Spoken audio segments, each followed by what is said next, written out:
we have Seagrass Props Mapping within Charlotte Harbor. And Mindy Brown is gonna present this. The purpose of this is to provide recent analysis of the severity, locations, and acreage of scars within the CHNEP area to provide managers and researchers information on how boaters are affecting the seagrasses and potential restoration areas. And it relates to the fish wildlife habitat restoration. Priority action is protect to restore and monitor the environmental sensitivity lands and waterways, including critical habitat areas. Take it away, Mindy. Thank you. Thank you. I'm not going to stick my face in the camera. Won't be any scarier than mine. So yeah, Mindy Brown. I'm with Department of Environmental Protection with Office of Resilience and Coastal Protection. And so I'll preface this, we started this project, I think before we got the results back from 2020 mapping results, when our biggest threat was really the propscarring, more of an anthropogenic impact to seagrass beds.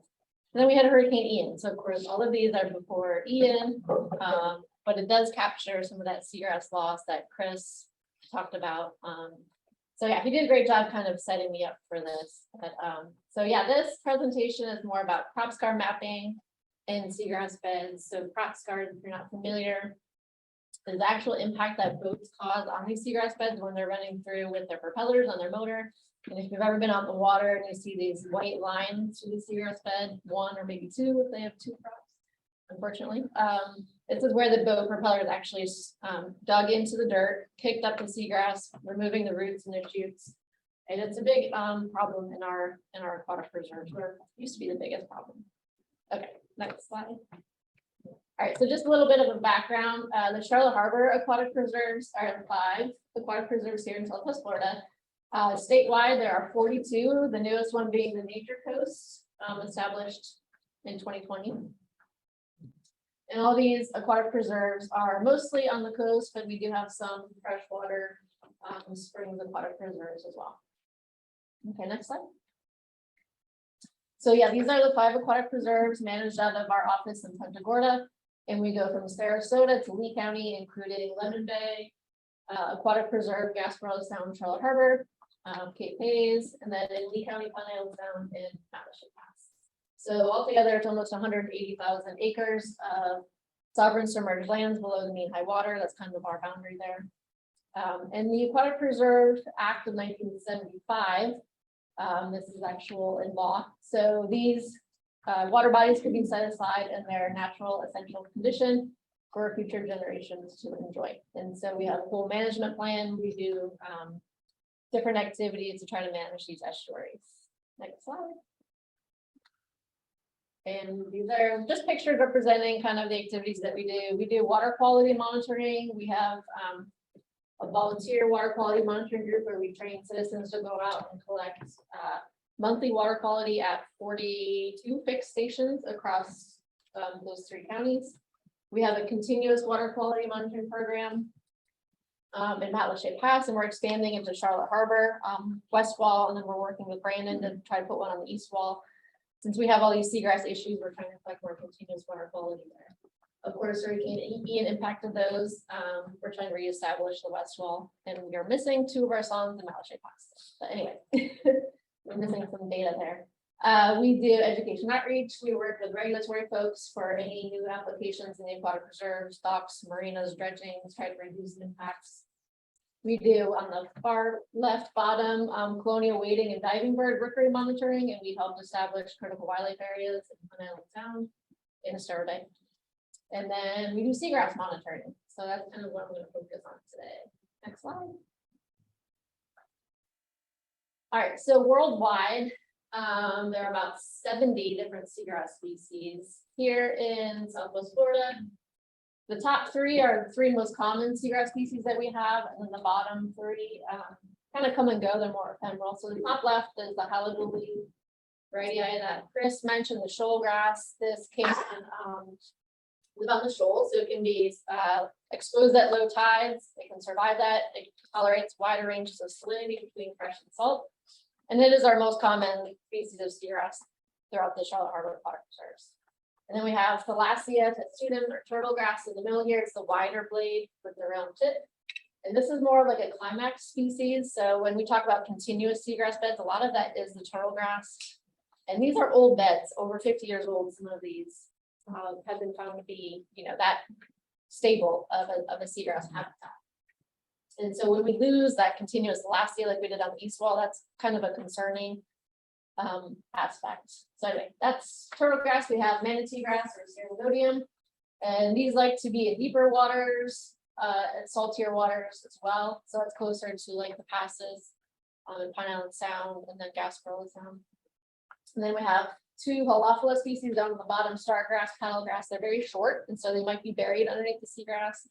We see them a lot in San Carlos Bay and Matlacha Pass, and then they can be gone the next time we go out there next year. But I won't be able to capture those on the seagrass maps because they're very, very short.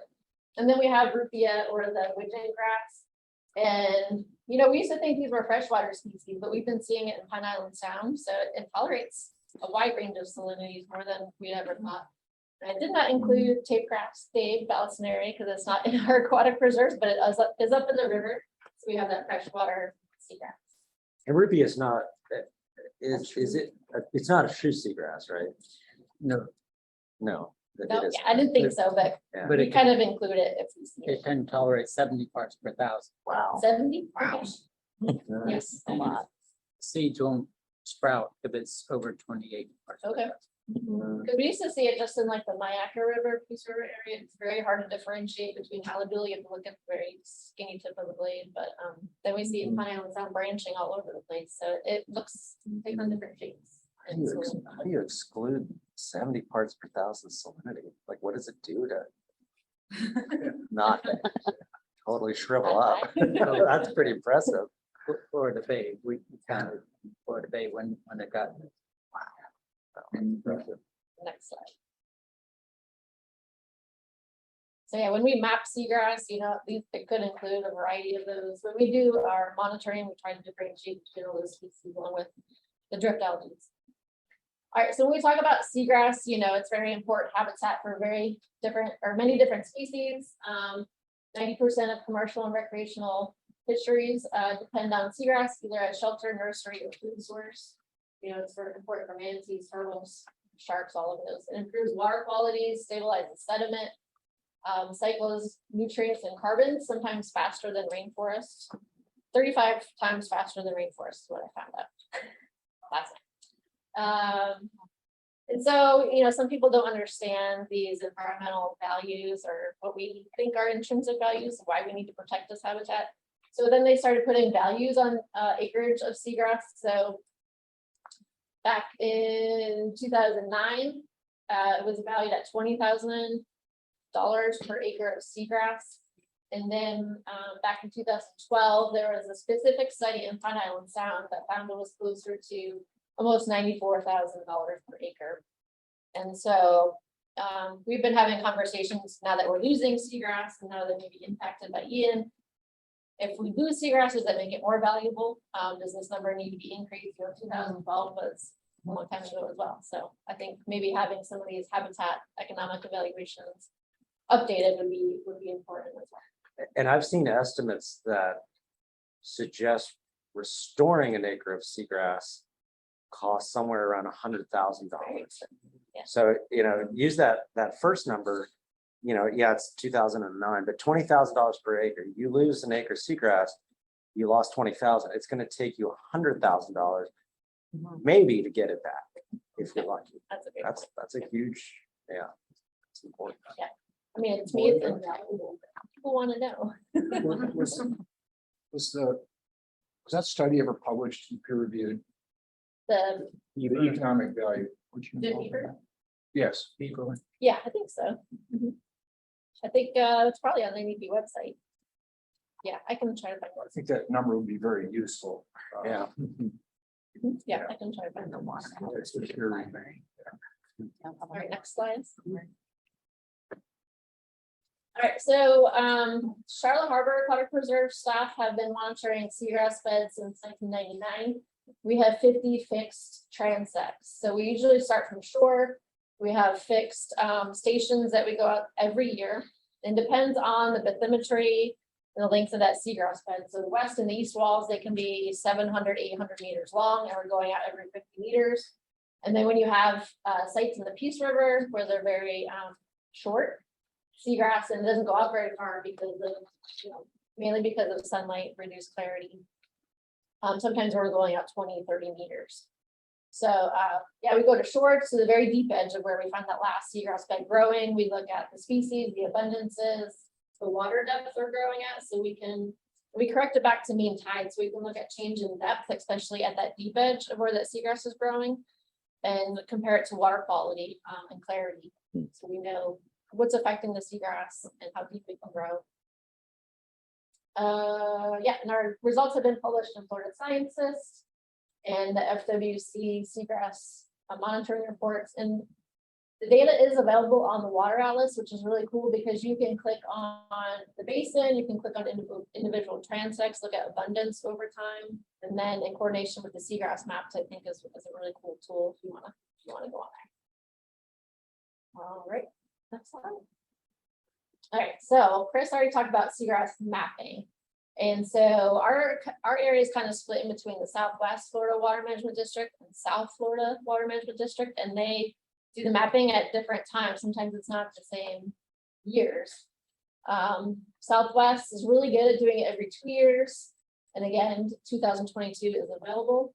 South Florida Water Management District, they were supposed to do it in 2020, and we were really excited to have maps that we could be able to kind of merge together, but they weren't able to do it until 2021, which is still great. So we have, for this effort, we're comparing the maps from 2020 and 2021 between the two districts for our area.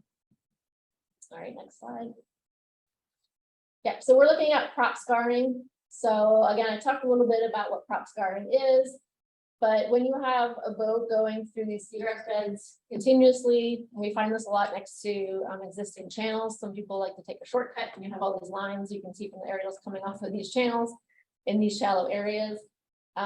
It can essentially, take that whole seagrass bed and impact it so that, death by 1,000 cuts, you can have all these prop scars denuding the whole seagrass bed to nothing. And one single prop scar can take 5 to 10 years to recover, depending on, again, that species. So if it's the Thalassia, it's not able to come back in, especially if there's a big divot. It can't regrow into that space. And so when we do a lot of prop scar restoration, you have to fill in that prop scar with sediment tube and allow that seagrass to colonize on its own. Sometimes the haliduli will come in if it's a little bit deeper than adjacent. So we find that a lot when we're out in the field. Back in 2009, there was legislation that it is illegal to damage seagrass within an aquatic preserve. And so FWC put out a lot of these signs. We put them out at boat ramps. We're trying to put out signage out on the water for those who aren't launching at public boat ramps, so they know you're in an aquatic preserve and that seagrass prop scarring is prohibited. And it has that rule citation. So we work a lot with law enforcement too to educate them on what seagrass is and what to look for when somebody is prop dredging. All right, next slide. Okay, so we knew prop scarring was an issue in our aquatic preserves. Almost every time you're out on the water, you see somebody doing it, which is not fun to watch. And we always yell, turn your motor off, lift it up. I mean, there's techniques that you can use not to prop scar. We tell people not to blow out to try to get out, because then you create these big divots and holes are a lot harder to recover naturally. In Matlacha Pass, there was a boat that went out of the channel, was on the wrong side, got stuck, and by trying to blow himself out, created 3 9-foot holes. Oh my God. 9-foot holes in Matlacha Pass is very different than the adjacent water depth. So it was very concerning. So 9 foot deep. Yeah. Wow. Yeah, it was crazy. And we were able to work with DEP compliant staff because that was damage to state-owned lands, and that boat owner did have to pay a fine for that. So there's been some small successes along the way, and yeah, hopefully we can restore the area. But I think that was before Irma, and then Irma kind of repositioned a lot of the sediments again. So storms are always fun. Anyway, all right, so back in 1999, there was a statewide Propscar mapping effort. And then in 2004, the NEP had a specialized Propscar mapping done for the area. And then a few years ago, we decided that it'd be really cool to update this map. We had funds coming from public interest projects, again, for those activities occurring in the aquatic preserves, they have to be clearly in the public interest. And so sometimes they have to offset that preemption of their project with the public interest project. And so we use some of those funds to pool together to try to do this Propscar mapping project. And then we use Quantum Spatial, which is the same company, the same PI that what the Southwest Florida Water Management District uses. So there is some consistency on, the interpretation of seagrasses and making those polygons. So we use the same methods that FWRI used. They would make polygons around an area where there's light scarring, and then moderate scarring, and then severe scarring. And then we're going to compare this to the 2004 results. I'll show you some slides, but just to let you know too, that because, what is that, like 17, 18 years later, the imagery has gotten better from the planes, there's better resolution. And so you'll see these differences. Okay, next slide. Okay, so we summarize the prop scarring by aquatic preserve and by seagrass segment. And these, again, were done in quarter-acre polygons. And again, we use the 2020, I think I mistyped that, 2020 Southwest Florida Water Management District in 2021 South Florida. So here is an example of how they delineated this polygon, and they characterized it as red. Red is severe, the orange is moderate, and then the yellow polygons are more of the light scarring. And this report and the GIS is available, I think, on the Water Atlas. Right? I think I've provided it, or I can give it to you as well if you want to overlay this on the seagrass maps. Okay, next slide. All right, so I know this is kind of small, but again, this is looking at the overall Charlotte Harbor Aquatic Preserves area from 2004 to 2020. So one of the things you'll notice is some of this orange moderately scarred area is kind of gone. And that's because we lost that seagrass. Unfortunately, the timing of this didn't work out very well. And then again, you can see some reduction here. Some of this is more, again, due to because they had better resolution, they're able to define those polygons better rather than just making the whole strip moderate or severely scarred. But you will see some consistent scarring on Pine Island Sound. Still a lot of areas that are moderately and severely scarred. And again, in here in Cape Bay, a little more better resolution with the scarring polygons. Okay, next slide. And this table I know is hard to see, but it is. There's more tables in the paper that we have as well. So overall, there was a scarring decrease of 36%. So as Chris said, yay, we're good, right? Happy news. Which I was kind of shocked to see at first, but I mean, maybe boaters are getting better at not scarring. That could be it. But we also did lose seagrass, and then there was better resolution in the way they analyze these crop stars. So I think you have to take all of that into consideration. So there's the acreage there from 2003 to 2020.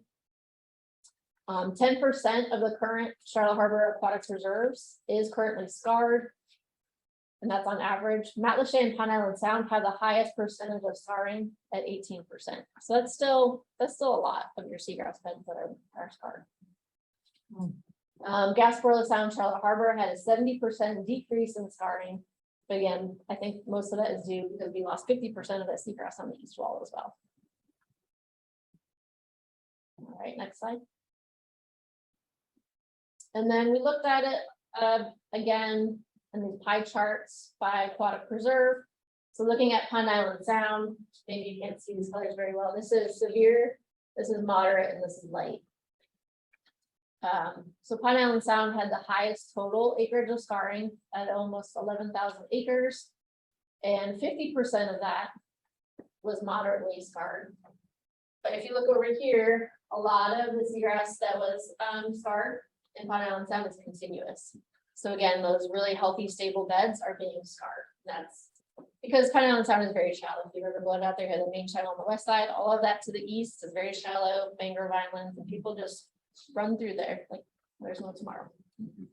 And then you have Lemon Bay, the least amount of scarring. But again, if you look at that, a lot of that's in the continuous. Cape Hayes had some of the highest percentage of severely scarred seagrass beds. And again, a lot of that is the continuous.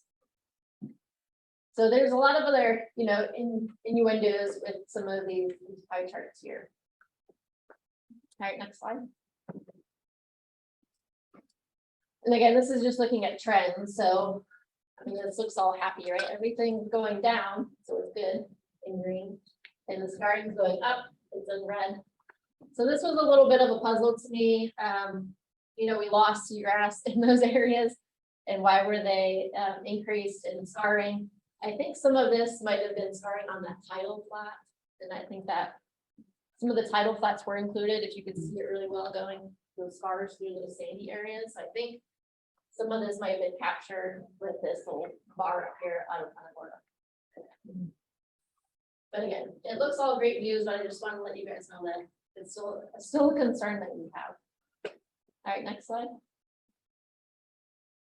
So where do we go from here? Before Ian, before this great big loss of seagrass, we were trying to use these maps to pinpoint areas that we could restore. Maybe we could use educational signs to put out, those seagrass propscar prohibited. Would that keep boaters off, or would you need to establish more of a regulatory no internal combustion motor zone, which are kind of contentious at times between the boaters and the users and the county. So these are all things that we've been discussing probably the last 20 years too. But now we have Hurricane Ian, so I think what we need to do is to go out and see how our seagrass beds are doing. We know in Matlacha Pass, a lot of the seagrass beds were covered up with sediment. Charlotte Harbor seems to be okay. I mean, I don't think there's a lot of sedimentation, and we're hoping that the macroalgae continues to decrease in those areas. So when we're talking about restoration, maybe we focus on areas where seagrass is stable. Pond Island Sound, and maybe not Turtle Bay, but maybe Bull Bay, the Cape Hayes, Gasparilla Southern side, where it's stable, but we do have some of this severe scarring. This polygon here is 270 acres. So that might be a good test case to try to either mark and see if it comes back naturally, or do we want to go in and do some more active restoration, put in these sediment tubes, and try to protect them and monitor them over time. So that's kind of where we're at. I know that there's going to be a lot of restoration talk, especially after Ian. Charlotte Harbor, a lot of people want to do restoration in Charlotte Harbor, especially on the east wall, but are we at that point yet where we know the water quality is good, where the algae is not going to impact it? I think it would be a lot of money, again, $100,000 per acre to try to restore that if we're not sure what's happening with water quality in that area. There was an analysis by Mike Wasowich and Nikki saying that nitrogen is a big issue in Charlotte Harbor, and then maybe we're not seeing it when we go out and do our water quality monitoring because algae is uptaking so much of that nitrogen. And so Charlotte Harbor is a little sketchy to me to try to do restoration. So again, we're talking about maybe doing other areas closer again to the passes where you get more flushing. So yeah, the propscar map wasn't entirely what I thought it was going to be, but that's great. Nobody knows the results of their projects that's going to happen, but I think it still brings to mind that anthropogenic effects to seagrass is still something we need to be concerned about, and that maybe we can help in certain areas to restore those propscars or blowouts. So I think next slide, that might be it. Yep, unless you guys have questions. Thank you. Do you have a scheduled next survey for the same thing? For propscar, no. Oh, 17 years between the last one. I didn't know you had another one Another scheduled. 17 years. All right. No, I don't. But I mean, yeah, if there's interest and we could get funds, maybe it could be every 5 years or be on track with when we can get. So the thing that saved us a lot of money is using the available imagery from the water management districts. So if we could get on schedule, yeah, maybe when the South Florida flies again and gets imagery, 5 years. 40 years. I'd be interested in how like the fishing ban in Charlotte Harbor, like the no take ban really like affected the crop starting with less boats being out there. That had any effect on it. Yeah, I mean, during COVID, everybody was out on the water too. So, I mean, people were just trying to escape. Oh, I have this number too. We just had a visitation study done for the aquatic preserves. And for Charlotte Harbor, the annual number of visits was, anyone want to take a guess? 16 million. 16 or 16? 16, yeah, 16 million visits in Charlotte Harbor Wow. per year, which I was again shocked at, but this kind of helps, when we're talking about who's using the waters and the number of boats out there. So yeah, COVID, there's a lot of people. What does that mean, visits? Visits, yeah, it's not visitors, but what they did was count the number of boats at the trailers. They did drones, they counted boats and estimated the number of like vehicles, boats out there. So it's a model again, but it at least gives us a It's like starting point. 16 million visits in 1 year. Yeah, just for Charlotte Harbor. Yeah, lots of boats out there. I did want to mention that I went on the CHNP Water Atlas and we have a tab called Digital Library. And you can search by keywords. So I just put the word economic and that study by Jim Beaver came up. So if you're interested in looking at that, check out the Digital Library and the Water Atlas. Thank you. I just had a couple of, so I was just looking at the 2004 versus the 2020 for the Peace River, because that number, that 300%. And it looks like there was more grass in 2020, so that's probably part of it. And then Yeah. I think too, when you look at the actual acreage, it may only be, if you went from 5 to 15 acres, that's like, Right. a huge percent increase. Yeah. But. I should have put those acres Tiny, numbers. so yeah, I'm sure you have that. It's in the numbers, report. but yeah, I'm just curious what, it's probably a combination of more Yeah. grass and small acreage. Right, compared to 2004. What would be really neat though is to take a look at, so take your 2004 and your 2020 seagrass layer and identify those areas that haven't changed, like you have grass in these areas, and then apply, some of those different impacted areas and see what your change is. Because this way you can kind of normalize for that issue, like on the east wall where, Yeah. your scars went way down because there's just no grass. So, maybe that's a solution. You get rid of the grass and you don't have a scar problem. But not probably a solution we all want. So it might be neat to just take a look at that, kind of do it, take the, do a persistence analysis, and then those areas that have been persistent, then run that and see what your numbers look like. It would be interesting. Do you have a comparison like that 16 million number that you have? What was the estimate? And do we have an estimate for 04? Like, what did it look like? No, Okay. this is just like a one-time thing. Yeah. Okay, cool. Well, you're more than welcome to use our imagery for next year. Okay. Yeah, thank you very much. All right, we have time for one more question. No, okay. I have a question if, yeah, I just wanted to kind of echo what Chris was saying about the importance of normalizing the acres of scarring to the acres of seagrass. In our efforts to quantify scarring changes in Estero Bay over time, that's something that we've had to do, and it definitely changes the story from looking good to looking realistic. There's might be a little tricky to do that mathematically, but it could be as simple as comparing the ratio of the acres of scarring to the acres of seagrass over time. Right. Yep, that's a great idea. Thank you, Douglas. Thank you for Mindy. Appreciate it.